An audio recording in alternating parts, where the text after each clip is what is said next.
اسی ماحول نے ادنا کو اعلیٰ کر دیا دیکھو۔ صبح سے لے کر شام تک اگر آج جو میں نے باتیں کی ہیں کوئی کہہ دے کہ صبح سے لے کر شام تک آپ نے یہ کہا ہے، آئیے ذرا اس اجتماع میں پڑھ کر سنا دیجئے۔ 2-3 ہزار اسلامی بھائی ہیں نا، ان کے سامنے آج پورے دن میں جو کہا ہے پوری زندگی چھوڑ دیں، صبح سے لے کر اذان مغرب تک، آئیے اور ذرا ادھر شروع کر دیجئے۔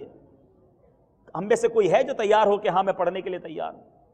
یہ ایک دن کی بات ہے، قیامت کے دن پورا نامہ اعمال اگر رب ناراض ہوا تو پڑھ کر سنانا پڑ جائے گا۔ کیسے سنائیں گے؟ بولتے وقت ہمیں سوچنا ہوگا کہ یہ لفظ کہیں پھنسا نہ دے، یہ مروا نہ دے۔ حضرت سیدنا عبداللہ بن مسعود رضی اللہ تعالیٰ عنہ کا زبردست فرمان، فرماتے ہیں اللہ کی قسم زمین پر زبان سے زیادہ قیدی بنانے کے لائق کوئی شے نہیں۔ اگر کسی چیز کو سب سے زیادہ قیدی بنانے کی ضرورت ہے نا تو وہ زبان ہے، اور ہمیں ایسا لگتا ہے کہ ہمارے پورے جسم میں سب سے زیادہ اگر کوئی چیز آزاد ہے تو وہ زبان ہے۔ جو بولنا ہے بولی جاؤ، جو منہ میں آیا بک دیتے ہیں، پھر بعد میں سوچتے ہیں یہ کیا بول دیا۔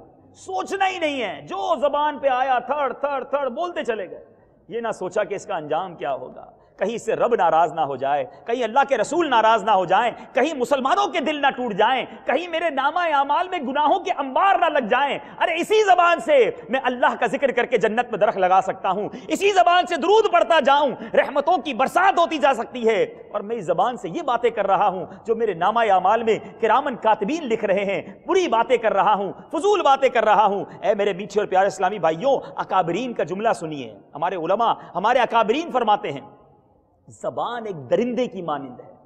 It's not an ordinary thing, یہ کوئی معمولی چیز نہیں۔ ریئلائز کریں، سوچیں۔ فرماتے زبان ایک درندے کی مانند ہے، اگر تم اسے باندھ کر نہیں رکھو گے تو یہ تمہاری دشمن بن جائے گی اور تمہیں نقصان پہنچائے گی۔ آج سب سے پہلے تو ہم سارے اس بات پر غور کریں کہ میرے جسم میں ایک بوٹی کا ٹکڑا ایسا ہے جو مجھے جنت میں پہنچا سکتا ہے، اور یہی مجھے جہنم میں بھی پہنچا سکتا ہے۔ تو ہمیں پہلے تو اس بات کی اہمیت کا اندازہ کرنا ہوگا، تب باتیں سمجھ آئیں گی یہ ساری، ورنہ یہ باتیں اوپر سے نکل جائیں گی۔ کہ سوچئے ہم سب کے پاس ایک عضو ایسا ہے، اور وہ ہے زبان، جس کو بہت زیادہ احتیاط سے استعمال کرنا ہے، غور کر کے استعمال کرنا ہے، اور پھر اس کی اہمیت کا اندازہ بھی دل میں بٹھانا ہے۔ اے میرے میٹھے اور پیارے اسلامی بھائیوں، حضرت سیدنا بلال بن حارث رضی اللہ عنہ کی روایت سنیے، یہ ڈر جانے کے لیے کافی ہے۔ فرماتے ہیں سلطان دو جہاں رحمت عالمیان صلی اللہ تعالی علیہ وسلم کا فرمان حقیقت نشان ہے، کوئی شخص اچھی بات بول دیتا ہے، غور سے سنیے گا، میرے آقا کیا فرماتے ہیں، کوئی شخص اچھی بات بول دیتا ہے، اس کی انتہا نہیں جانتا، اس کی وجہ سے اس کے لیے اللہ عز و جل کی رضا اس دن تک کے لیے لکھ دی جاتی ہے جب وہ اس سے ملے گا۔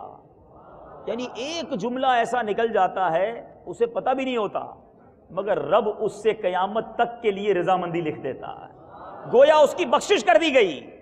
پھر میرے آقا نے کیا فرمایا، سنو، میرے آقا فرماتے ہیں اور ایک آدمی بری بات بول دیتا ہے، اور جس کی انتہا یعنی انجام وہ نہیں جانتا، مگر اللہ عز و جل اس کی وجہ سے اپنی ناراضی اس دن تک لکھ دیتا ہے جب وہ اس سے ملے گا، یعنی روز قیامت تک اللہ عز و جل کی اس کے لیے ناراضگی لکھ دی جاتی ہے۔ اے میرے میٹھے اسلامی بھائیوں، وہ جو فضول باتیں کرتے ہیں، وہ جو منہ میں آتا ہے بولی جاتے ہیں، کہیں ایسا نہ ہو کہ کوئی ایک جملہ ایسا نکل جائے کہ ساری زندگی برباد ہو جائے۔